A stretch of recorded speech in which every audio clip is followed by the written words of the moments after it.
Thanks, Rob. I should say that it is a little bit unclear the way Rob introduced me, who I am. Perhaps it's unclear to me as well. This guy is my employer. This is Momus. He's an artist. I don't know if any of you plan to go into arts administration later. My advice would be think long and hard about it. I've been in a kind of contractual relationship with Momus, as Nick Curry, for about 30 years now, almost 30 years now, and it's not an easy bond. In fact, I would have left this relationship a long time ago if it hadn't been for a contract signed in a field of snow in Norway in the 13th century, a contract of indenture between my ancestors and the ancestors of Momus, the artist. And it was actually mentioned in this contract that I would have to be his enabler in the 21st century and the 20th century. A very tough deal because I wasn't paid anything except a nominal fee, £32 and 50 pence, on initially taking on the job. But since then, as you'll hear in the course of this talk, I've had to go through a great many harrowing experiences. I was reminded of this when I was reading the tabloid newspapers yesterday. I don't get the tabloids in Japan, too expensive to get them delivered, and I can't stand to read them online, it makes me feel sick, but I was reading them in a branch of W.H. Smith here in Nottingham, and I was reading the very sorry tale of Jimmy Savile's enabler, Mrs. Doris Enabler. That's actually her name, Mrs. Doris Enabler. She's 112 years old. She's retired now, of course, since the death of Jimmy Savile. And she was telling a very different tale now than she told in the official documentary a couple of years ago about Jimmy Savile.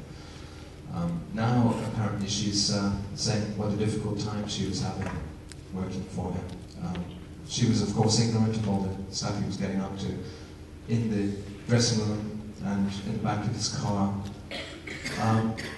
But I can understand very much how she feels, because this is a man with a libido the size of the planet, which I was also reading in the tabloid, has recently been discovered to be parallel alongside the Earth. Only about 37 feet away from the Earth, there is another planet. I'm sure you read about this yesterday. Quite exciting, because it means that we can all get new mortgages on new homes on this second parallel planet. Parallel themes are something Momus is very interested in. He's written several books about parallel worlds, one about Japan, and of course he lives in Japan. So it's not a parallel world for him, so it's a little bit of a false description, but he sees people's projections as much more interesting than realities. So he's moved to Japan in order to shatter his own illusions about the utopian nature of this nation, where everything is done differently. For instance, if you buy a tabloid newspaper and a bar of chocolate in Japan, it's handed to you with a ritual purification gesture, a secret gesture which you may not catch on a casual trip to Japan, but it's a sort of touch of the fingers which is understood by Japanese people, especially when they're buying British tabloid newspapers, which they don't do very often. So it's again dating from the 13th century. I think most important things date from the 13th century. Momus is interested in parallel worlds because they show us difference, and this is something he has a great deal of respect for. I personally like the world the way it is now. I watch a lot of television, and that's really made me feel very comfortable with contemporary slang. Glottal stops, for instance, I use them all the time, except when I'm giving lectures.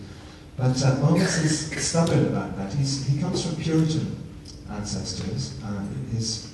His family spawned the Plymouth Brethren, who were so disgusted with Britain that they formed an even worse country called the United States of America.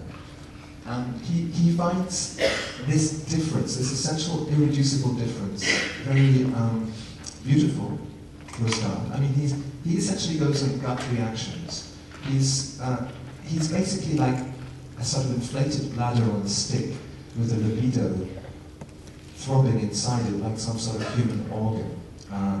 And if you've read Freud, as I'm sure you have on your courses here, you'll know that the human personality is divided into the id, the ego, the superego, and Sagittarius, which is, of course, the star sign that we all belong to. And Momus is basically all id. And this makes my job very difficult, because he makes a big mess wherever he goes. If he wants to have sex, he has sex. He never mops up, never cleans up, never uses a condom.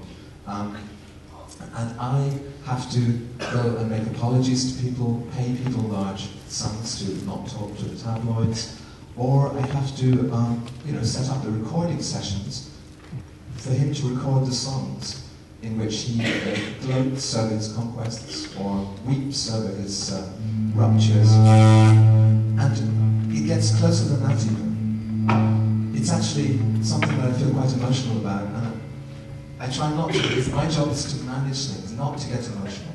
It's his job to be emotional in his records. Because sometimes he crosses the line.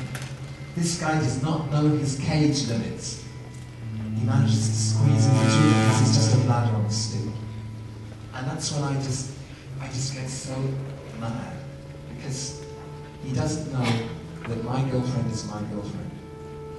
He's crossed that line between our respective properties. He has his own ghosts that he has sex with. He mostly has cyber sex, just these services where you pay threepence or fourpence and somebody will talk to you for 3 months or 4 months. Somebody in a very poor third world country who's probably, 89 years old, but sounds young. They actually take drugs to make their voice sound younger. But it's not content with that. He came into my bedroom. He'd sent me away to Ireland, to Dublin, to investigate tax-exempt status in Dublin. And when I was away there in Dublin, I was staying in that hotel that Bono owns in Dublin, where each room has an ego inflator along with the hairdryer. And when I was away, I have evidence, because I put a little spy camera in my girlfriend's bedroom. I'm sure many of you do this. It's very easy to do. You can buy them 35 pence in RS McCall's. If you go to Scotland, especially RS McCall, very good supplier of spy equipment. And I saw the humping bottom of this great, and I put that in inverted commas, this great singer-songwriter. And I saw my legs, but at Freudian step down, my girlfriend's legs. But I do consider them mine, because I'm a little old-fashioned about that. Splayed apart, this guy humping in between. Now I knew that he was going to get a great song, probably called I Hump, or I, Hump. I am an artiodactyl mammal. One of these amusing songs he tosses off. There's Noel Coward tossed off songs in the Bahamas in his villa. But, of course it hurt me. It hit me here. This is the pancreal area, of course, which is very, very delicate. I bruise very easily there. I didn't mention it to my girlfriend when I got home. I simply said, he's a great man. Because I love this guy. I love this fucking guy. I work for him. And he does this kind of stuff to me, but I still want him to succeed. Because, he is one of the least recognized artists in the United Kingdom. Jarvis Cocker, that could have been him. He could have been on your television interviewing Jimmy Savile, for instance, as Jarvis did, every bloody night. Instead, he suffers in his manner, after his fashion. He lives in a laundry basket on the ground floor of a 4-floor residence in Osaka. It's a very interesting area he's chosen. It's the Otaku district, next to the electronics district. And of course, otakus love electronics, but even more than electronics, they love little dolls, little figurines and mannequins. And Momus goes there and just gazes for hours through the glass panes into the glass display cabinets. And he imagines they're vitrines in an art museum. I don't know what he's imagining. Maybe he thinks they're Takashi Murakami figurines in the making. Maybe he thinks these are new songs he could be writing. He buys one occasionally, and this becomes his little totem, his lucky charm. He carries it around, and when he wants to write a song or a book, he takes it out and he talks to it. He's pathetic. He sits in a restaurant on his own, facing the wall, with a tray, with this little figurine in front of him. He sometimes goes to maid cafes, which are very common in the area of Osaka where he lives. These frilly maids are paid to be extremely flattering to customers, and he likes that because, of course, his ego puffs. And when it's full enough with hot air, you can go home and write a song, or write an article for one of the many art magazines he writes for. And he also likes to go for cycle rides. He likes strangeness. He puts himself into strange situations where he's a little bit lost. He disables the Wi-Fi on his iPhone, disables GPS auto positioning, and he gets lost, for instance, on the bank of a river, and he follows the fish. The fish lead him to an interesting fish limited edition art library, for instance. He finds artist multiples there made by fish artists. He then steals all the best ideas, takes them away to a recording studio, also underwater. He records a lot of sounds which are actually very banal, mainstream commercial sounds, you know, Lady Gaga type of sounds, but because he's underwater, it actually comes out incredibly interesting, and he gets good reviews in the wild. Of course, he writes very well as well, and it's a nepotistic syncretism, sort of synergy between his connections and his talent. His talent is basically not very impressive. I've seen it. I've visited his talent. You can actually take tours of it. It's called the Talent Experience. He's actually trying to make money by charging people an entrance fee into his talent. You get a guide, an unreliable guide, of course, because this is another thing he does. He does a thing called the unreliable tour guide. First started in the Whitney Museum, 2006. He was asked by the curator to be there every day in the Whitney, showing people around the galleries and making up stories. Because of course people are like sheep. You've probably seen them in museums. They come in, they look at the, first of all, even before they look at the art, they look at the didactic text on the wall, which tells them what the art means, because they're terrified of missing the meaning. And of course, for most people, for casual visitors to art museums, there is one correct meaning for what is wrong. So they want to get as quickly as possible to that one correct meaning, so they read the text saying, well, this is actually a reference to Marx's idea that all that is solid melts and becomes immaterial. They think that's what it means, and they move on to the next word, or in fact the next panel, the didactic text. So the curators, just like this, the artists, just like this, Momus was sent in there to disorient. He calls himself a disorienteer sometimes, and in this he's inspired by the Russian formalists. You may have heard of Victor Shklovsky. I'm sure Victor Shklovsky is very prominent on your syllabi here. He was a formalist critic, mostly a literary critic. The early days of the Soviet Union were a fantastically optimistic time.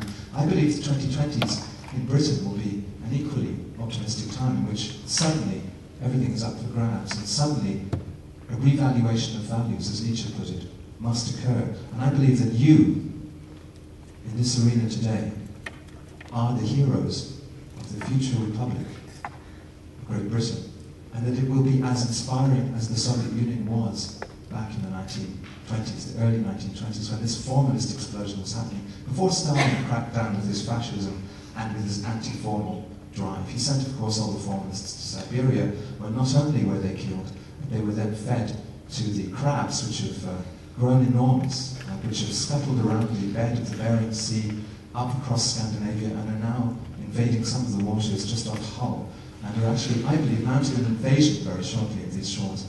So you will be needed not just as the heroes of cultural life, but as the heroes who will save Britain from the crabs. But what was I talking about? I was talking about Momus's tours. He gives tours of his inner organs.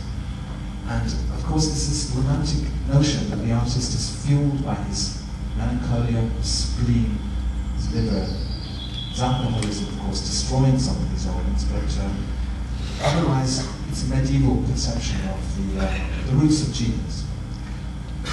Momus, of course, is very anti-romantic. He's a postmodernist, charmingly antique postmodernist, because of course now we're living at the age of the alter-modern.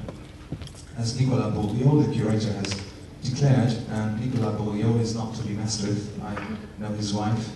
She's told me things about him that I probably shouldn't repeat here with the microphone on, but if you'd like to talk to me later, I will tell you.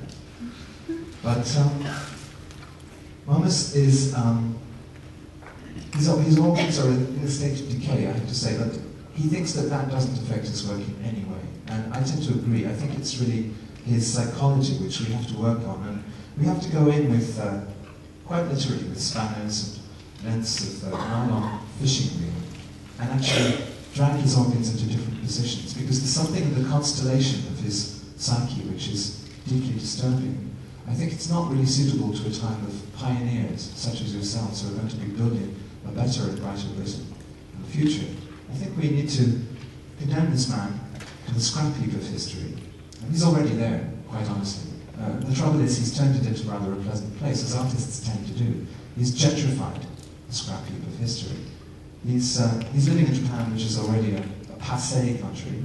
It's had its moment in the sun. Of course, Tokyo is no longer capable of holding a light to Shanghai. The future is Shanghai. And any of you who really want an interesting artistic career will have to go to Beijing, of course, which is now the centre of the art world and will be for the rest of this century.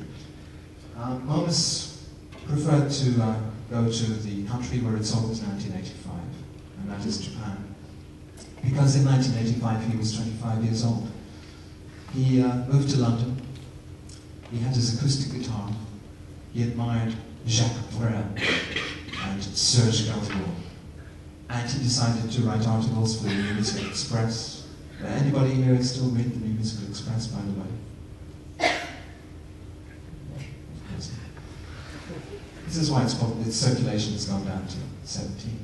But Momus was, at the time, it was Richard Branson didn't run trains. He had a little underground and exciting record shop, which was the cultural equivalent of today Motto in Berlin. If you go to Berlin, go to Skalitzerstrasse 68, and you'll see a very exciting little art book shop called Motto. That, to me, is exactly like how the Virgin Megastore was when this guy was still in short trousers. There used to be a little cafe next to the Virgin Megastore on Thistle Street in Edinburgh called the King Hero. And you would go and you would buy a copy of, I don't know, Aladdin Sane by David Bowie, and then you'd sit and drink coffee, and you'd feel as if you'd really accomplished a great cultural act. And this is why he dedicated the rest of his life, mistakenly in my view, to commercial and popular music, and was spurned and ignored entirely by the populace, by the people who make hit records. But stubbornly continued and ploughed that far right past the end of its validity. So I think this is the frustration of that is probably what's made him such a strange person and so difficult to work for. And someone who really believes that the world owes him something extra. And this is why he creeps into my girlfriend's bedroom so often. Of course, he does good things too. I have to hand it to him. His books about Japan and Scotland, which are published by Sternberg in Berlin, Book of Scotland's, Book of Japan's. Of course, Scotland is in the process just now of a possible independence drive. We have a referendum coming up in, I think, 2017. Just been signed between David Cameron and yeah, so I think it's going to be a very exciting time to be Scottish. I know most of you are not Scottish, but as a Scot I have to say myself, and in this I'm at one with this Scottish monster, it's going to be great to be free of England. It's going to be great to have a cultural year zero.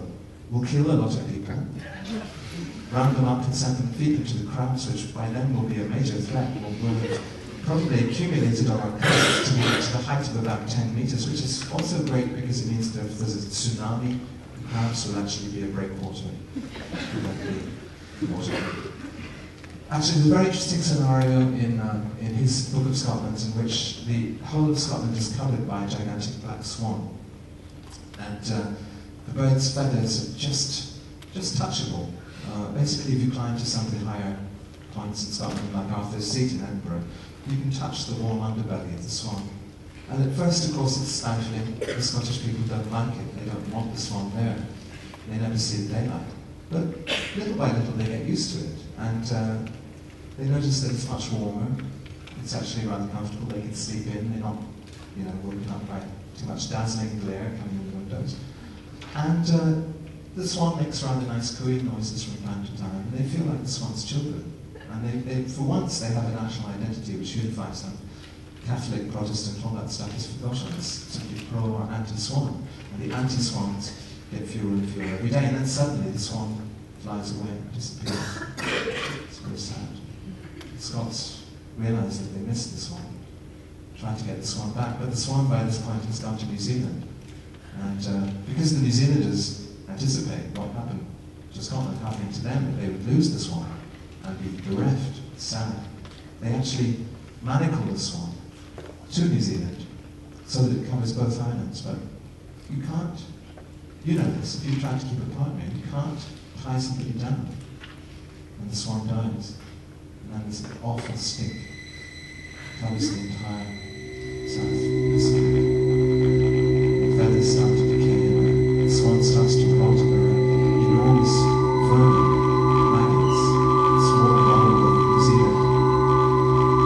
And of course the Scots are delighted that this didn't happen to them. The New Zealanders are Scottish in a sense. There are 50 million Scots around the world in the Scottish diaspora. People keeping Scottish rituals alive. The Highland fling, skirling with the pipes, the game of ruffles, the game of bugging your dead, the game of let's remake Linlithgow, East Kilbride is modernist paradise, the game of lick the Ivor Cutler postage stamp,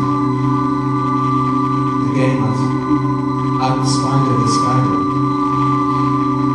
the game of source the lettuce. And what's spread around the world now, cultural memes, if you will, Tumblr page memes, Facebook memes, they all began in someone's imagination. This is the essential thing to remember. I will say this for you. You can't imagine. If you look at this, this is a live video of him performing a song. It was filmed in 1997 at the ICA in London. He opened himself up to the audience. The audience stepped in, and there was one door into his mind. And one by one they stepped into his mind. And they found in his mind there was another door into another mind. And so on, went back and back. And he was able to achieve this with iMovie recently, because iMovie has a filter that allows him to do it. I would say one of his lessons to the world is always use cheap software. Broken if possible.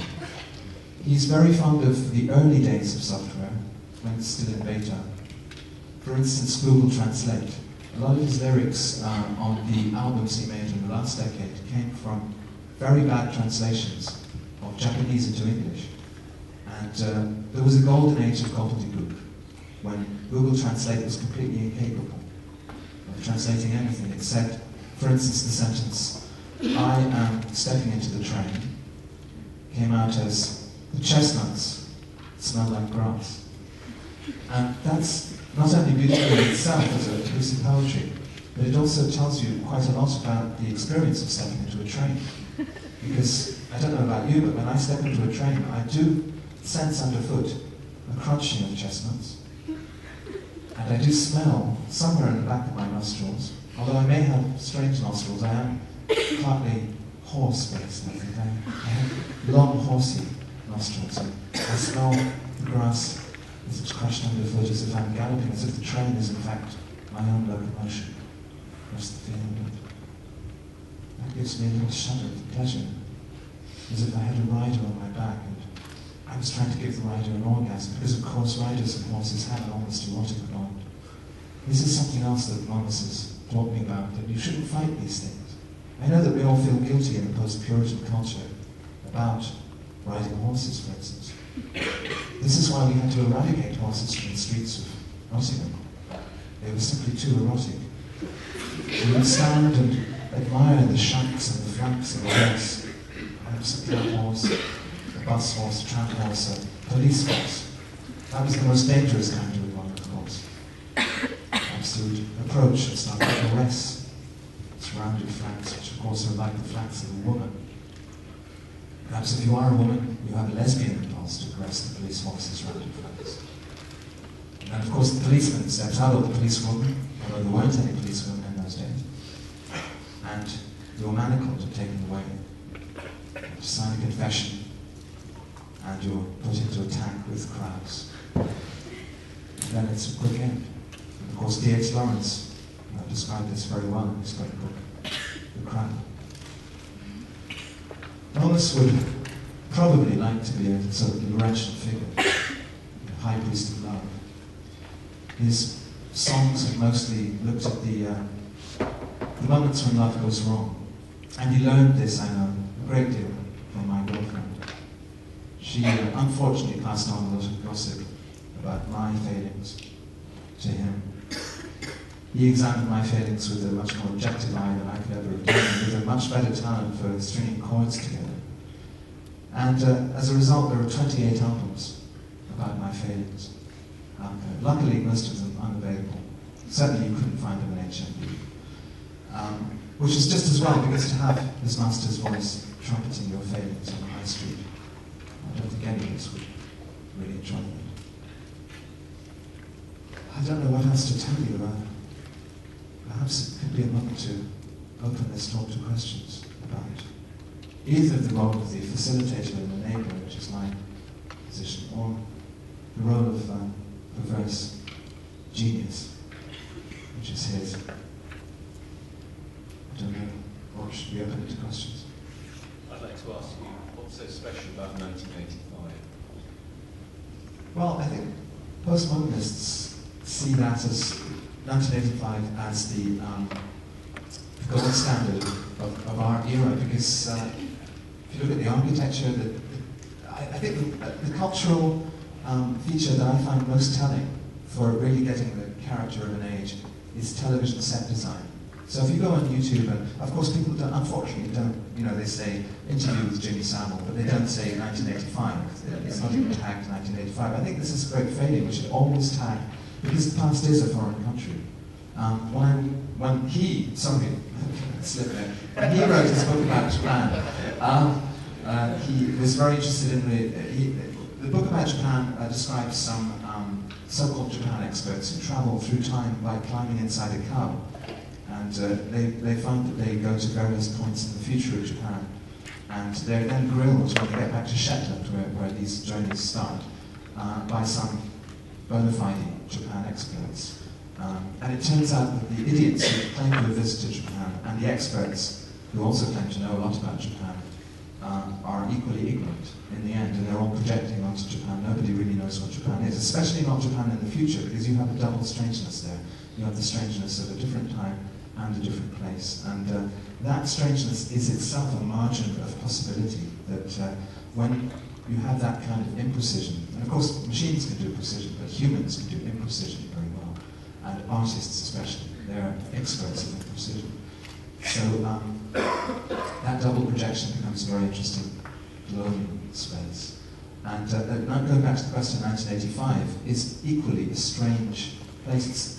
I was culturally aware, I was old enough, certainly in 1985, to know what was going on, but at the same time now, when I look back at it, I think, wow, those padded shoulders, that return to order, the graphic design which was recapitulating the early, say, the futurists, in the case of Peter Saville and Malcolm Garrett, people like that using typography, drones.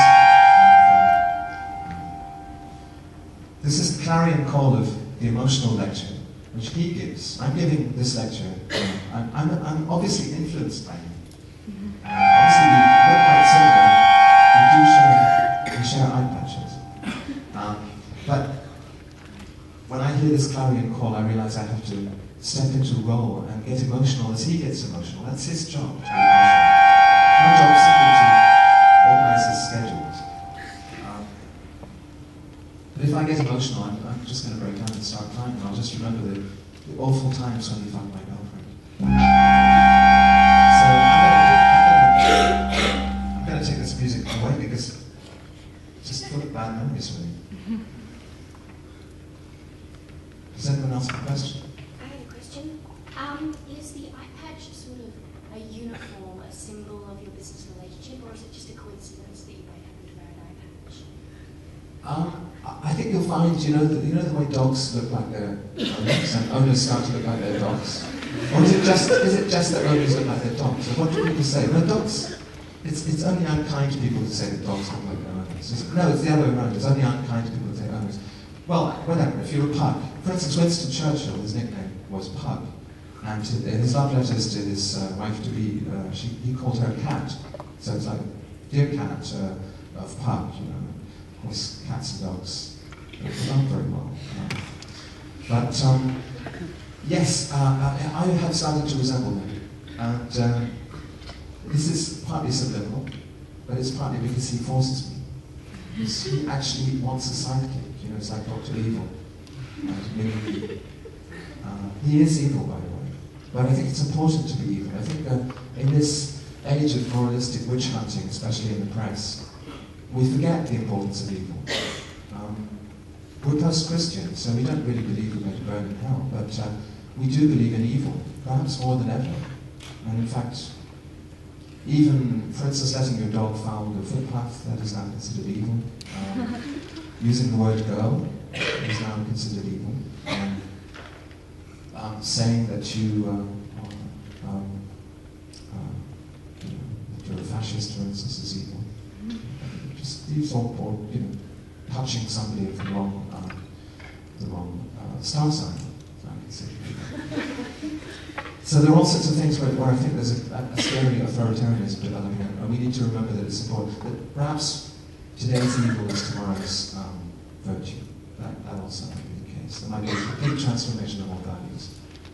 And of course, it's in art departments that that actually starts, because this is something he's quite good on, actually. He's talked about the percolation of extreme values, values which start out as very extremist and bizarre, and seem wrong, percolating finally into a new kind of rightness and a new kind of legitimacy. I think it's very important, if you're doing creative work, to hit an idea which strikes you, and especially other people, as wrong. Because if it strikes you as right, it's probably already been done, and it's probably already been established. So listen for that wrongness. There's a beautiful title of a Wire album, A Bell is a Cup Until It is Struck. So I would say, wrong is wrong until it is right. Something like that, I don't know. Did that answer the question? Yes, it did, but I had another follow-on question. So you say that sort of your appearance and identity has been affected by him. How do you feel about that? Do you feel like you've lost your previous identity, or that his identity is sort of overflowing? The thing is that I don't believe there is a neutral space. You know, the news from nowhere is how they describe journalistic neutrality. That, you know, there is somehow, the BBC is supposed to give both points of view, as if there's only 2 points of view on anything, and they're supposed to step outside of society and culture and all preconceptions to have a kind of non-strict view of things. I think that's totally impossible. So I personally was a huge David Bowie fan before he came along and indentured me as his enabler. So I know that it wasn't a neutral place I came from. I would have just been, I wouldn't have worked for David Bowie. I would simply have gone around the streets dressed a little bit like him and singing his awful songs. And, telling people how great he was. And so I think personally it's been a step forward for me, particularly working for him. Yeah, will Scotland and Japan ever join up? Will they ever meet? Will Scotland and Japan ever join up? I think that's, I'm actually a living example of what would happen if it did, because I'm Scotland and Japan, and as someone in that position I can tell you it would be just a very bad development. Because, for instance, kind of, you know, this disgusting Western fetish for Oriental women, or Asian women, for instance, we don't want to see that generalized. And it's pathetic, isn't it? It's based on all sorts of projections and misconceptions. It's very, very exciting, and perhaps it's a new form of evil. And in that sense, perhaps it might be encouraged. I don't know. Perhaps it could be a new form of evil which would have the seeds of a new kind of religion in it, which would actually be a new kind of virtue. I hope so. So I think it would be very happy for me if that happened. Or for him, I mean. For him. Yeah.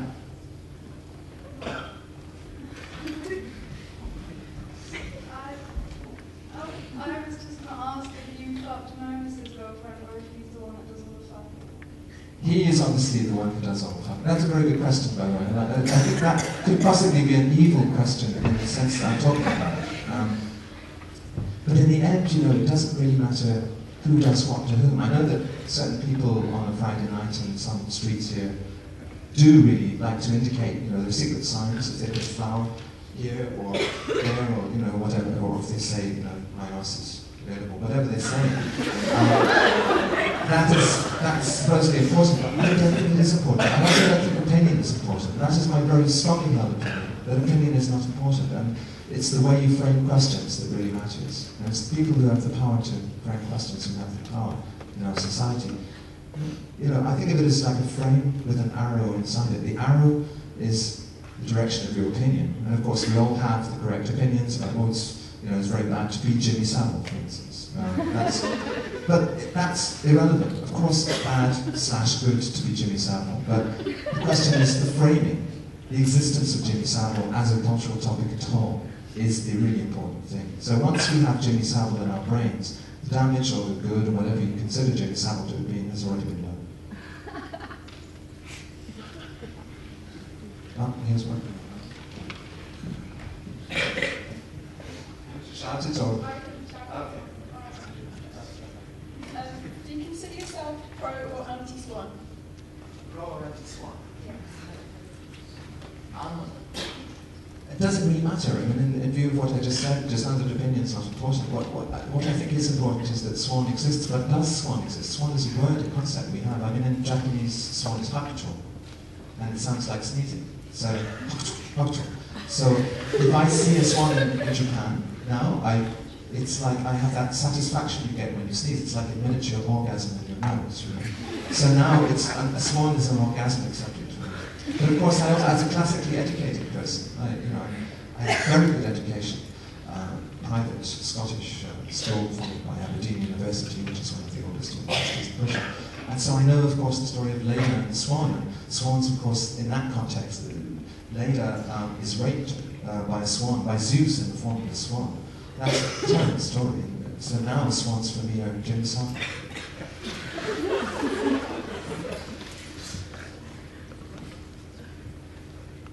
Have we run out of questions?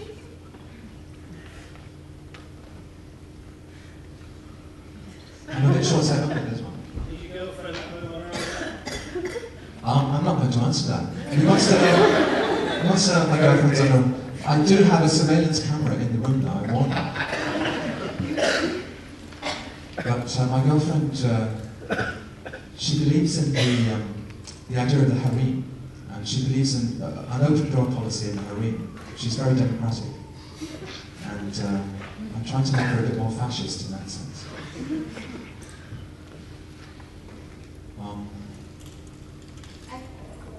Oh yeah, right. You're very fertile.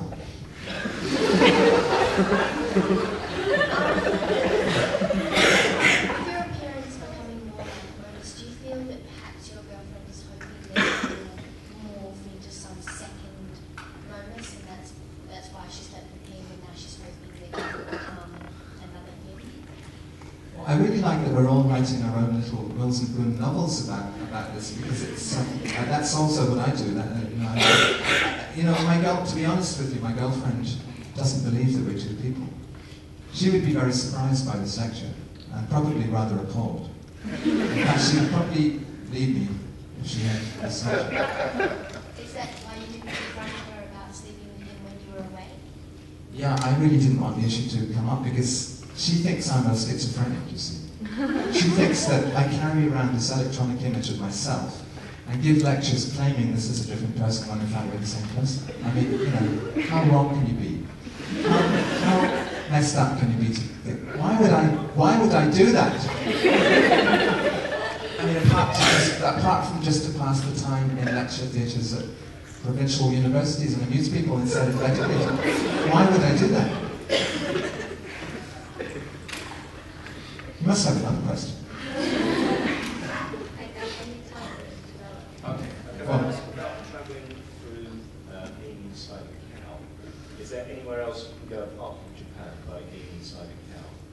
the thing is, it's such an unpleasant experience. It's so smelly, and you suffocate. I mean, these idiots, there are 12 idiots, and I don't mean any reference to the Bible by having chosen 12.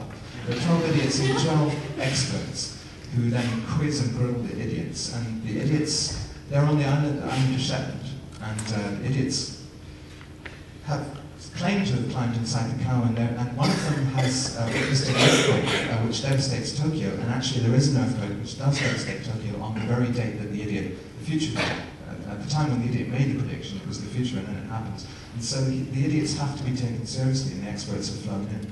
And the experts then, of course, have to climb inside the cows to see if they too can go to Japan, the future of Japan. None of them do. Instead, they just have this disgusting stench, and their clothes are ruined, and they're shut out onto the floor of the barn.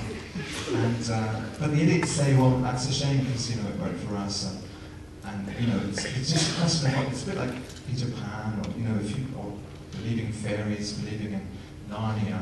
If you believe hard enough in it, I think you can travel. Perhaps if we believe hard enough in the emergence of a socialist republic, for instance, in Britain in the next 20 years, it really can happen. That's a political point. So I must stress that it's my own view, and it's certainly not endorsed by the institution. Yes, well, it's funny, things like Jimmy Savile. I hadn't thought about Jimmy Savile for at least 25 years, and I've never watched it, but then now I dream every night about Jimmy Savile.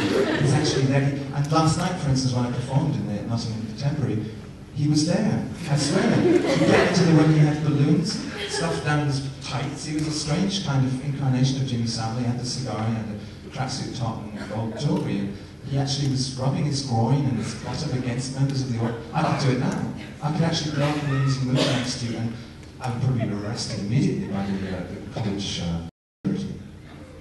But the balloons were bursting, and of course, the bursting of balloons became a sort of orgasmic thing. And people were laughing, but in a very nervous way. They were titillating, as they say.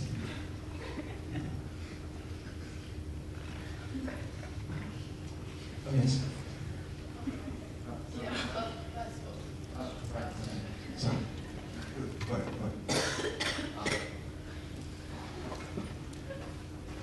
Is Momus in control of these references, or are they accidentally elaborate?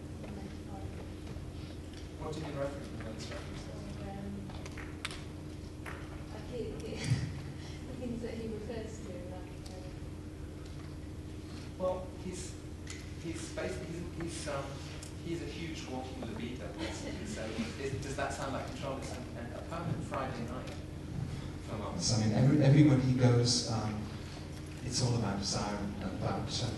This is because he has me to work for him. You see, if I packed my bags and left him tomorrow, which God knows every morning I consider doing, he would have to then organise his own schedules. He would have to do his own books. He would have to book his tickets, actually behave. He's a typical rock star in that sense, that he's like a child, an eternal child. And I believe that he should integrate a lot of what Max Weber called modernity and rationality into his life, instead of what Max Weber called charisma and primitive, magical thinking. But of course, then he wouldn't be Momus anymore, and we wouldn't be interested in him.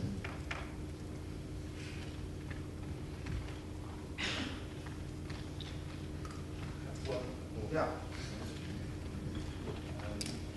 You talked about Freud and the drives, and you just talked about desire, and in a very basic way, in Freudian theory, desire is based on a lack. So I'm just wondering whether Momus lacks anything.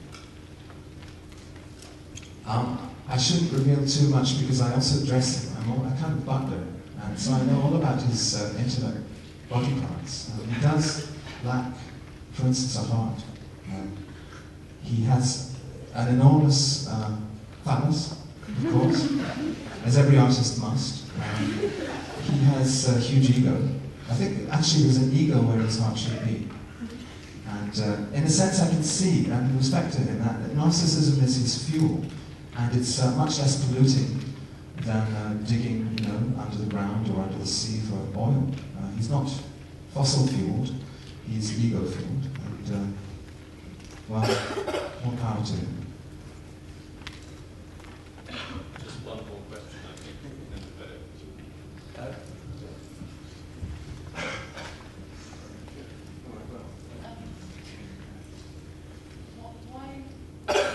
us seem to have such a sense of superiority over us and over you?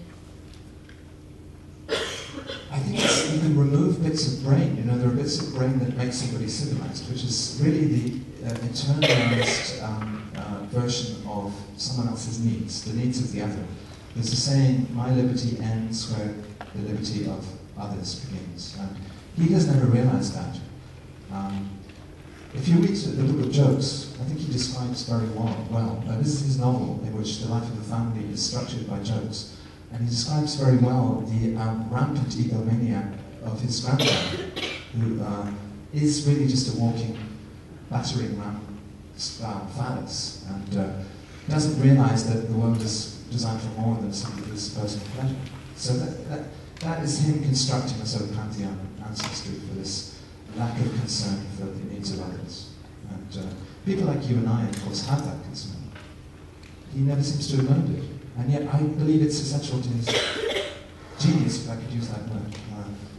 He is essentially an evil genius. Sorry, does that answer the question? Okay. Okay. I just wanted to know if the crabs had any weaknesses that we should know about. The crabs are sentimental. That's something you can actually, if you can make them weep, they're like cockroaches, you know, if they dry up, they basically die. So once they come on land, they have a general water supply. And if you can make them use that water to weep, you have them. They're also very tasty, so you know, if you can catch them, they have very nasty pincers, but if you can, and the way to make them weep, they're a bit strange, the sentimentality is a bit strange. What you have to do is read the world's most boring books to them. There's actually a video, you can seek it out on YouTube, it's called Boring Books. Actually, Momus made it, and it's just one by one some of the world's most boring books, mostly about methodology and implementation of methodology and that kind of thing. With some very boring music behind it. And so, bore the crowds, basically, that's the answer. So I'm a bit short-sighted. Oh yeah.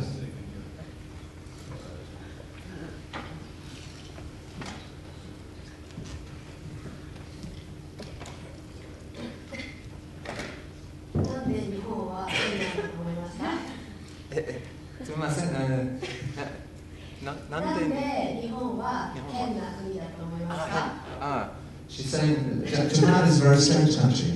Why do you think why is it so strange? I think it's because, like Britain, it's an island, and it's weird because to me it's like quite an anthropologically primitive country because there are a lot of Shinto rituals, and I love especially the summer in Japan where there are so many beautiful festivals and Borodori and all the rest of it. And I think it is a strange Pacific island which somehow resisted being colonized, because the boring countries in the world are the ones which were colonized by bigger powers. And Japan was saved by wind. There was the kamikaze, the divine wind, which destroyed the invading Chinese fleet. And Japan somehow, because of its great ingenuity in manufacturing and selling things, managed to become one of the most powerful countries in the world, while still retaining what I think of as basically a magical and primitive mentality, which is a weird kind of micro-spirituality. Shinto, animism, I think it's really that which is the secret of Japan's difference. This animistic belief in the importance of everyday things because they all contain kind of miniaturized God. But I'm just projecting like everybody, we all just project. Yeah, I love Shinto, but there's no evangelical Shintoism because it's a folk belief of the Japanese. It's something you have to be born with, Japanese to understand Shinto. But you can admire the beauty of the ceremonies.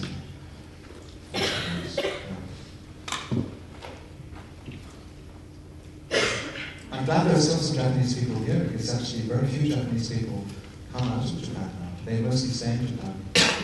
Yeah. Because of the earthquake? Yeah, it's made it more difficult financially. Yeah. Behind you. Behind me? Sorry. You said that you think the idea to the original So how much of your work results from resources and how, yeah.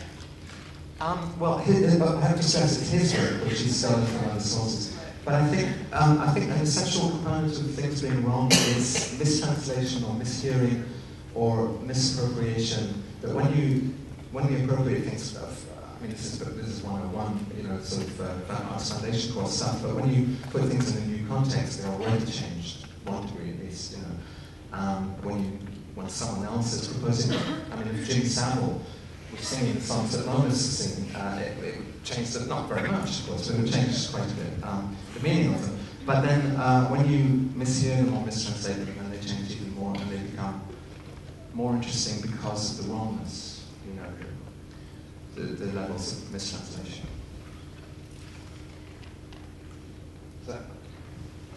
Do you ever feel like a priest of the Church of Momus? I feel like a personal organizer and enabler at the Church of Momus. I really enjoy church graphic design, especially rather old. It's always old and neglected, and actually it's come full circle, so that if you go into really trendy art bookshops now, you see books with the same kind of layouts that church pamphlets have. But I love pegboard, so I love to go into churches. So I'd imagine myself working in one of these pegboard bookshops somewhere underneath the church in the crypt, you know, working on the Momus evangelism. But it's a thankless task at the same time, and it's damp, and the cocoa doesn't taste good. Yeah, one more.